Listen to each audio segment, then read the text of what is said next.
Assalamualaikum warahmatullahi wabarakatuh. Kembali lagi di Python Masterclass. Kali ini kita akan melanjutkan materi NumPy di episode sebelumnya. Jadi langsung saja dibuka Jupyter Notebook masing-masing. Jika kemarin kita sudah belajar beberapa fungsi NumPy, sekarang kita akan belajar beberapa fungsi yang lebih jauh lagi ya. Seperti biasa, pertama kita import NumPy dulu sebagai NP. Oke, nah sekarang saya akan menunjukkan sebuah variabel, distribusi ya, bilangan distribusi uniform. Apa itu uniform? Adalah antara 0 dan 1 ya. Jadi kita ingin membangkitkan bilangan random antara 0 sampai 1. 0 sampai 1 itu maksudnya 0, 0, sekian ya, dengan fungsi random ditambah lagi ren. Oke, jadi kita ambil method random, kemudian pakai method lagi ren, rand ya. Nah di sini cukup dimasukkan berapa angka yang ingin di generate, berapa angka yang ingin dimunculkan ya, antara 0 sampai 1. Anggap saja kita ingin 7 misalnya, maka Python akan menunjukkan 7 angka yang merupakan bilangan random antara 0 sampai 1 ya, 1, 2, 3, 4, 5, 6, 7 ya. Ini adalah distribusi uniform ya. Kalau teman-teman ingin dalam bentuk matriks ya, matriks 2 dimensi ya, atau array 2 dimensi, maka cukup di sini kalau tadi jumlah angkanya, sekarang ukuran matriksnya ya, misalnya matriks 5 kali 4 ya, artinya 5 baris dan 4 kolom, maka bisa dilakukan seperti ini ya. Ada 5 baris, oke, dan 4 kolom, dan semuanya adalah bilangan random uniform antara 0 sampai 1. Nah sekarang kita akan menggunakan distribusi normal ya. Jadi normal atau Gaussian istilahnya ya. Apa itu distribusi normal? Nah, nanti akan saya jelaskan di bagian statistik. Intinya adalah angkanya tidak lagi dari 0 sampai 1, melainkan mulai dari minus tak hingga tak hingga ya. Ini matriks, oke. Nah, tambah bilangan biar sama dengan di atasnya ya. Gimana caranya? Caranya adalah dengan menggunakan method masih sama, random.ren tambah n ya. Jadi kalau ini tadi tanpa n, sekarang tambah n ya. Cukup masukkan berapa angka misalnya diinginkan. Nah, saja kita kali ini pengen 10 misalnya ya, maka nanti akan di generate. Perlu diperhatikan ya, ini satu dimensi ya, akan di generate 10 angka random distribusi normal ya, dari minus tak hingga plus tak hingga. Oke. Bagaimana jika kita ingin 2 dimensi ya, matriks 2 dimensi, maka sama seperti tadi, cukup masukkan ukurannya. Tentu saja kita kali ini ingin persegi ya, 4 kali 4, maka hasilnya seperti ini ya. Nah kalau misalnya bagi teman-teman yang merasa Pak ini ngetik seperti ini terlalu panjang, maka ada cara cepatnya ya. Cara cepatnya adalah seperti ini ya, from numpy.random, oke, import ren n ya, seperti ini ya. Sehingga kalau kita ingin mengenerate seperti ini, tidak perlu tuliskan np.random lagi, tapi langsung ren n, misalnya ukuran 6 kali 2 ya, maka langsung saja ya. Jadi ini jauh lebih singkat ya. Nah kalau tadi kita sudah berbicara distribusi uniform, kemudian distribusi normal atau Gaussian, sekarang bagaimana caranya untuk simple saja langsung mengenerate sebuah integer gitu ya. Maka bisa menggunakan numpy.random.ranint ya. Agar singkat, saya sekaligus impor di sini saja ya. Jadi kalau teman-teman ingin mengimpor sekian banyak method, langsung saja tulis di belakangnya ya, tinggal tambahin koma, kemudian tuliskan ranint ya, int ya. Yes, kita eksekusi dulu. Maka di sini saya bisa menggunakan ranint ya. Kita lihat dulu dia butuh apa saja. Dia butuh angka awal dan angka tertingginya. Jadi kalau kita ingin menyedot sebuah angka integer itu artinya dari 0 sampai tak hingga ya, tanpa koma, maka saja saya mulai dari 0 sampai 10 ya, maka nanti akan langsung muncul 2. Oke, kalau misalnya ingin berapa banyak angkanya, cukup tuliskan di sini ya. Misalnya saya butuh 5 angka integer dari 0 sampai 10, maka seperti ini. Oke. Nah, sekarang hasil dari semua operasi NumPy ini bisa kita masukkan ke dalam sebuah variabel ya. Sebut saja misalnya bilangan adalah ranIn ya, antara 0 sampai 100. Saya cuman butuh berapa, misalnya saya butuh 20 misalnya, maka nanti ketika kita eksekusi bilangan, kita akan mendapatkan dari 0 sampai 100 20 biji atau 20 angka ya. Kemudian ada sebuah fungsi di Python ya yang disebut dengan reshape ya. Kita tahu ini ukurannya 1 dimensi. Sekarang kita bisa merubahnya menjadi sebuah matriks 2 dimensi. Caranya gunakan dot method ya, reshape, kemudian cukup masukkan ukurannya.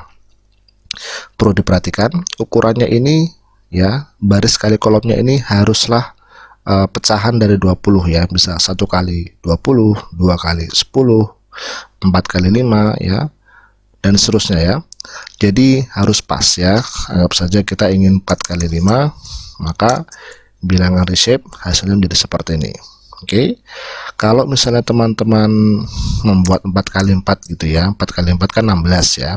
Kita pengen ukurannya 4 kali 4 ada 16 angka di dalamnya, padahal kita punya 20 angka, maka nanti Python akan menunjukkan error seperti ini. Kenapa error? Karena ukurannya 20, aslinya angkanya ada 20, tapi kita mengharapkan ada 16 ya. Jadi pastikan ukurannya sama. Saya ganti menjadi 2 kali 10 misalnya, maka ini juga bisa ya.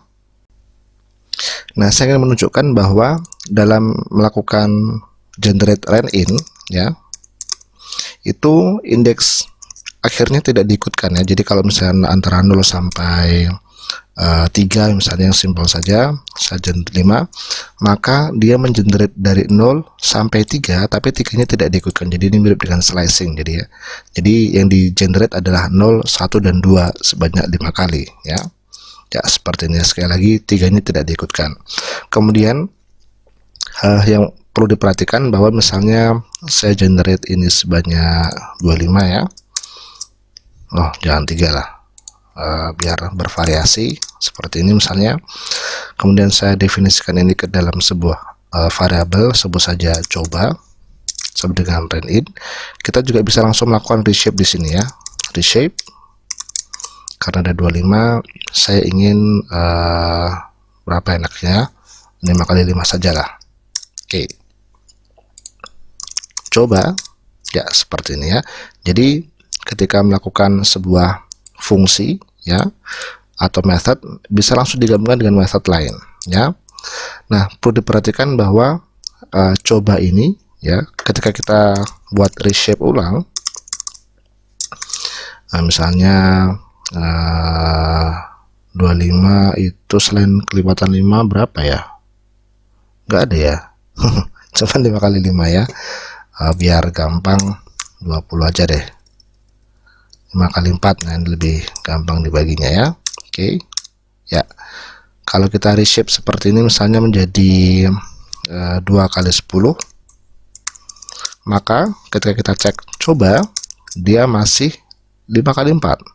Kenapa? Karena ketika kita gunakan reshape ini, dia hanya menunjukkan ilustrasinya kalau dia berubah menjadi 2 kali 10 ya, agar dari 5 kali 4 betul-betul bisa menjadi 2 kali 10, maka kita harus definisikan ulang ya, coba sama dengan coba ya, reshape 2 kali 10 ya. Jadi mirip seperti ini ya, ditugaskan ulang. Coba itu apa? Dia adalah coba yang di reshape menjadi 2 kali 10, maka hasilnya jadi seperti ini ya, 2 kali 10. Sekarang saya ingin membuat matriks 1 dimensi dan 2 dimensi ya. Coba 1D adalah 1 dimensi, ranIn 0 sampai 100 banyak 25 angka. 20 aja deh ya. Kemudian coba 2D, ranIn 0 120, kemudian saya reshape jadi 4 kali 5 ya. Coba 1D, coba 2D ya. Nah, kita sekarang bisa menggunakan sebuah fungsi agar tahu dia angka maksimalnya berada di indeks keberapa dan berapa angkanya ya. Untuk bisa tahu, kita bisa gunakan max, fungsi max ya, atau method max ya. Kita tahu maksimalnya adalah angka 98. Begitu pula dengan matriks 2 dimensi, kita juga bisa menggunakan max ya, 96. Oke, kalau ada 2 berarti dia sama ya, 96 ya. Sekarang kita coba minus, coba 1D minus, dan coba 2D minus ya, 7 dan 8. Untuk bisa mengetahui indeksnya, kita gunakan sebuah method yang disebut dengan arg max ya, argmax ya. Kalau ini kita eksekusi, coba 1D, oke, 11 ya. Nah, tadi coba 1D ini kan ada, coba 2D yang ada 2 ya, coba 2D, coba kita lihat apakah indeksnya seperti apa. Ada 9 ya, jadi dia pertama yang dilihat sepertinya ya, 0, 1, 2, 3, 4, 5, 6, 7, 8, 9. Jadi yang pertama kali didapatkan itulah indeks yang dimunculkan di argmax ya. Begitu pula kita juga bisa mencari indeks yang kecil, argmin ya, seperti ini ya, indeks keempat ya, 0, 1, 2, 3, 4. Jadi 4 ini adalah indeks terkecil. Nah, di matriks 1 dimensi itu sangat mudah untuk indeksinya, yaitu dengan angka 0, 1, 2 dan seterusnya. Untuk 2 dimensi kita nanti akan belajar indexing ya. Cuman kalau kita menggunakan argmax dan argmin, itu dia mengurutkan mulai dari yang paling depan ya, 0, 1, 2, 3, 0, 1, 2, 3, 4, 5, 6 dan seterusnya. Nanti di indexing kita bisa mengindeksnya dengan cara baris kalikan kolomnya ya. Kemudian saya ingin menekankan bahwa dua fungsi ini, argmax dan argmin ini, itu sangat penting sekali di dunia AI, khususnya di bidang reinforcement learning ya. Mengapa argmax dan argmin ini penting ya? Karena nanti di reinforcement learning kita harus mencari angka tertinggi dan angka terendah untuk terus kita update ya, dan indeksnya harus kita tahu. Maka argmax dan argmin ini sangat penting sekali. Kemudian kita juga bisa menggunakan fungsi shape ya, agar tahu dimensi, ini 1D, agar tahu dimensi array atau matriks kita seperti apa. Jadi kita tahu ini 1 dimensi, maka dia 20 kali 0. Kalau 2 dimensi, maka nanti dia akan menunjukkan dia 4 kali 5 ya. Perlu diperhatikan bahwa ini tidak menggunakan tanda kurung ya, karena kita hanya memanggil fungsinya saja ya. Kemudian kita juga bisa mengetahui tipe datanya. Jadi caranya dengan menggunakan D-type ya. Sekali lagi tanpa tanda kurung ya. Kita tahu bahwa coba 1D ini isinya adalah sebuah integer 32 bit ya. Begitu pula dengan coba 2D, itu juga adalah integer 32 bit. Ya, sekarang kita akan belajar indexing di NumPy ya. Secara umum mirip dengan indexing di Python ya. Jadi coba saya membuat sebuah array ya, dari 0 sampai 11. Ya, jadi seperti ini ya. Sekarang kita akan melakukan indexing. Jadi saya ingin mengambil angka ke 6 misalnya, indeks ke 6 maksudnya ya. Maka seperti ini ya. Kenapa keluarnya 6? Karena memang indeksnya dimulai dari 0. Ini kebetulan saya mulai dari 0 ya, jadi gampang. 0, 1, 2, 3, 4, 5, 6. Otomatis yang diambil adalah 6. Sekarang saya coba melakukan slicing antara indeks ke 5 sampai semua. Jadi yang saya dapatkan adalah indeks mulai dari 5 sampai semua ya. Kalau saya di sini saya tuliskan sampai ke 9, maka indeks ke 9 tidak diikutkan ya. Kalau saya tidak tuliskan indeks terakhir ya, maka artinya sampai terakhirnya juga diikutkan ya. Begitu pula ketika saya lakukan seperti ini ya, maka dari awal diikutkan ya. Sekarang saya definisikan variabel 2 dengan nama coba 2 ya. Coba 2 adalah coba ya, tapi hanya sampai indeks ke-6 saja. Oke, jadi kalau saya cek coba 2 seperti ini. Nah, ada hal yang ingin saya tunjukkan yang sangat penting agar teman-teman tidak salah ya, bahwa NumPy ini spesial. Kalau di Python kita lakukan seperti ini, artinya coba 2 adalah variabel yang berdiri sendiri. Oke, berdiri sendiri artinya lagi adalah kalau kita mengganti atau mengotak-atik coba 2, maka hal itu tidak akan berefek ke variabel coba. Di NumPy itu tidak demikian ya.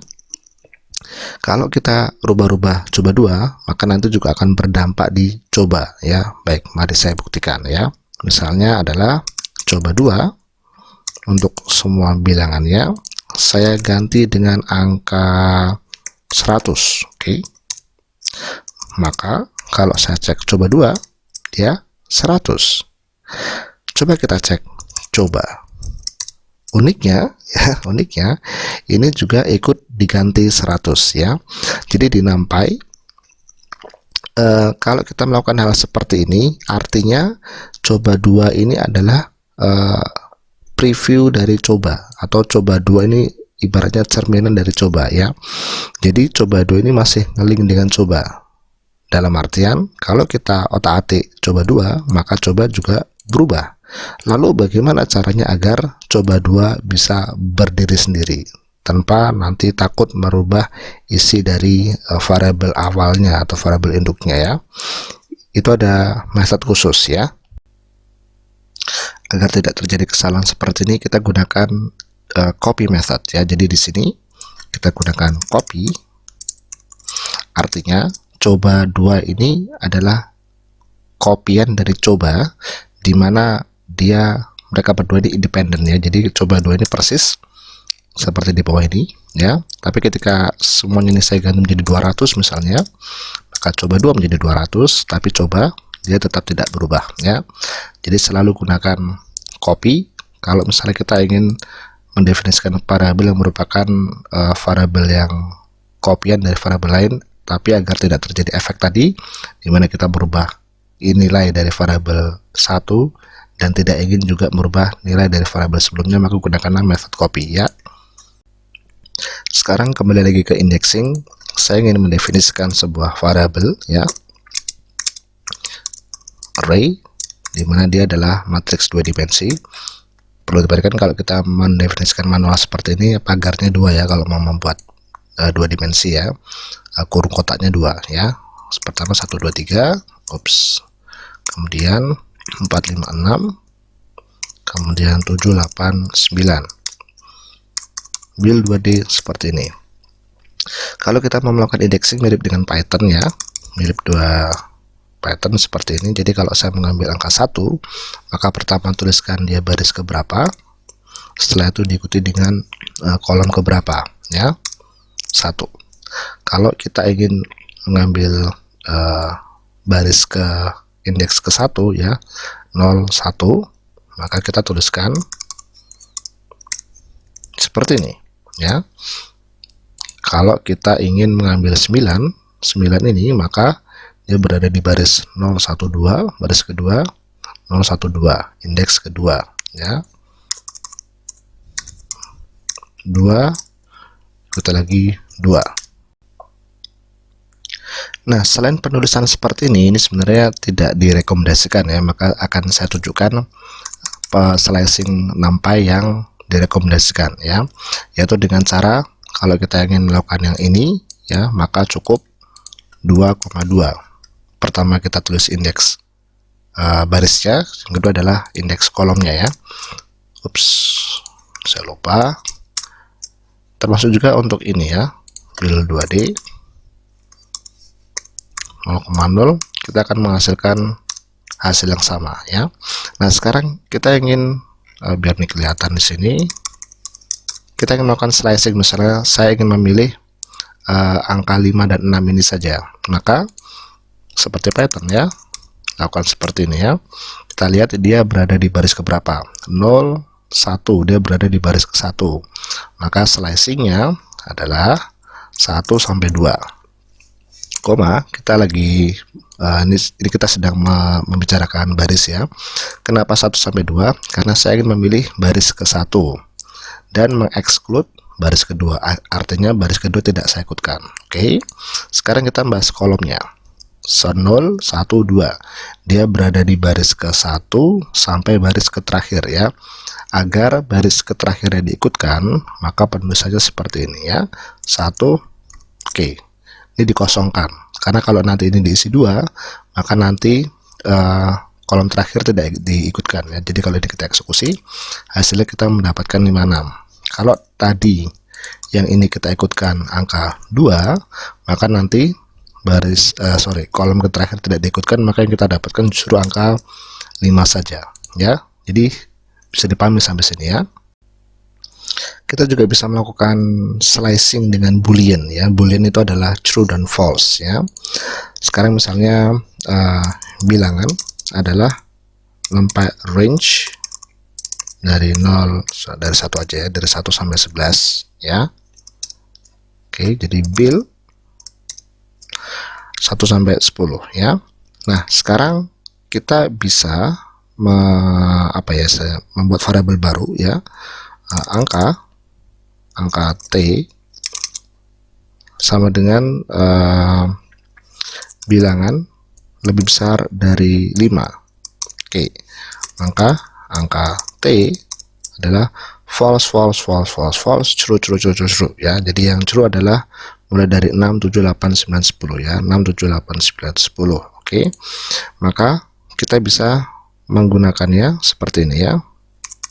Bil sama dengan bil sama dengan bil diisi angkanya kecil T, maka nanti hasilnya seperti ini ya. Bil adalah 6, 7, 8, 9, 10.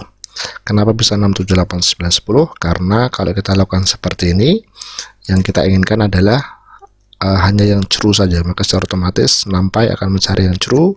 Maka yang true adalah yang diindeks oleh bil. Karena bil yang diindeks adalah 6 sampai 10, otomatis definisi ulang bil menjadi seperti ini. Oke. Nah, jika cara seperti ini dirasa ribet karena kita harus mendefinisikan variabel angka T dulu, kita seleksi bilnya lebih dari 5 ya, kemudian nanti kita definisikan ulang seperti ini, maka sebenarnya bisa dilakukan dengan cepat ya. Ini saya ulang lagi agar bilnya menjadi 1 sampai 10 ya. Jadi ini kalau kita cek bilnya 1 sampai 10. Kita bisa langsung melakukan seperti ini sebenarnya. Bil ya adalah bil lebih besar dari 5. Ya, jadi langsung kita dapatkan. Tapi ini belum didefinisi ulang ya. Jadi kalau kita cek masih seperti ini ya. Agar bisa seperti ini ya, kita definisikan ulang menjadi seperti ini. Oke, kalau kita cek bil, oke, 6, 7, 8, 9, 10. Oke, sampai sini saya harap teman-teman cukup mendapatkan basic NumPy. Besok kita beralih lagi di episode selanjutnya ke yang lebih advance lagi, fungsi-fungsi yang advance di NumPy. Saya harap teman-teman bisa paham, dan tentunya materi kali ini semoga bermanfaat, menambah potensi teman-teman untuk bisa menjadi mahir di bidang AI maupun data science dengan menggunakan bahasa pemrograman Python. Sampai jumpa di episode selanjutnya. Tetap semangat. Wassalamualaikum warahmatullahi wabarakatuh.